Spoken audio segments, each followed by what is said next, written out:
नमस्कार, आप देख रहे हैं दिल्ली ग्लो न्यूज और मैं हूं आपके साथ सपना। चलिए रुक कर लेते हैं आज की बड़ी खबरों की ओर। को लूटना चाहता, मैं आपको बताना चाहता हूं, ये जो 5 किलो राशन सरकार दे रही है, ये पैसा किसका है?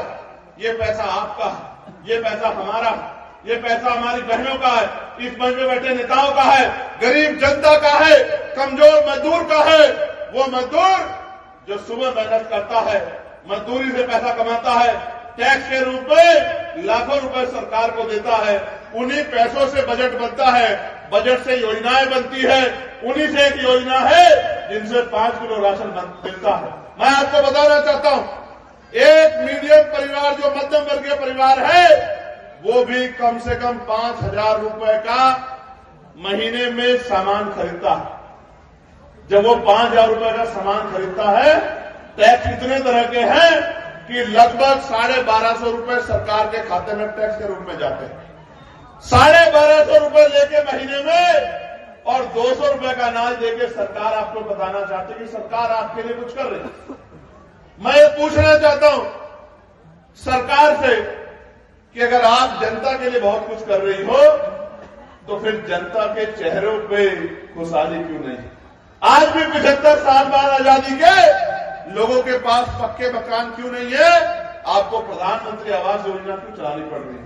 आज भी 75 साल बाद नौजवान सड़कों पे बेरोजगार घूम रहा है। इस सरकार की कोई भर्ती ऐसी नहीं है जिसमें घोटाला ना हो। नौजवानों के भविष्य को लूटने वाली है सरकार। जिस सरकार में अभी लेखपाल भर्ती आई, तो पिछड़े वर्ग के लोगों के पद लूटने का काम इस सरकार ने किया, आरक्षण का घोटाला करने का काम किया।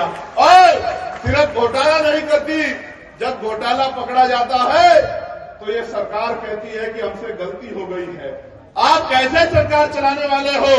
आपसे हर भर्ती में गलती हो जाती है, पुलिस की भर्ती में गलती हो जाती है, दरोगा की भर्ती में गलती हो जाती है, 69,000 शिक्षक भर्ती में गलती हो जाती। नहीं, गलती नहीं होती। ये सरकार कल भी पिछड़ों के विरोधी थी, ये सरकार कल भी मुसलमानों के विरोधी थी, ये सरकार कल भी दलितों के विरोधी थी, ये सरकार कल भी महिलाओं के विरोध में थी, ये सरकार कल भी किसानों के विरोध में थी, ये सरकार कल भी मजदूरों के विरोध में थी, ये सरकार कल भी वकीलों के विरोध में थी, और आने वाले दिनों में भी ये सरकार वकीलों के विरोध में रहे।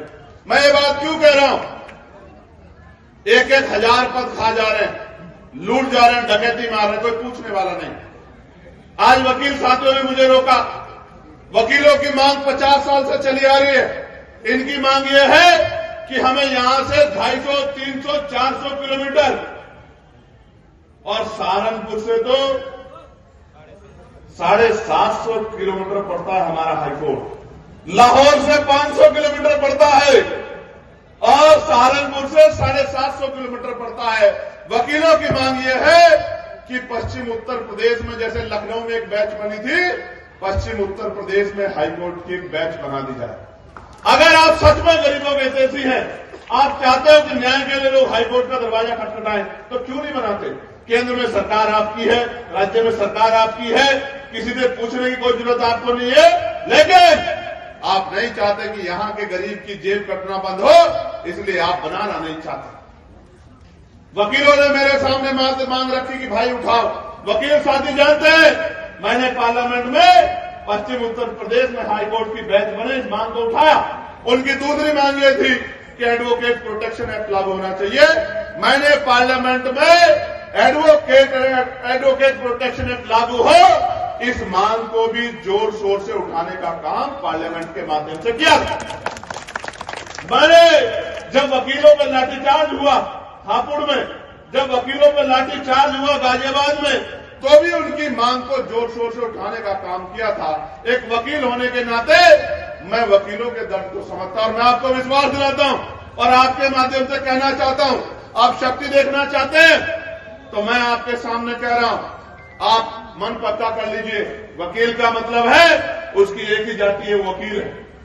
काले कोट वाले मन पक्का कर लो और मीटिंग बुला लो, और यहां से लखनऊ तक कूच होगी, मैं आगे आगे रहूंगा आपके, मैं आपके साथ खड़ा हूंगा, और जब तक आपकी मांग पूरी नहीं होगी तब तक पीछे नहीं हटूंगा। इस बात का मैं आपको विश्वास दिलाता हूं।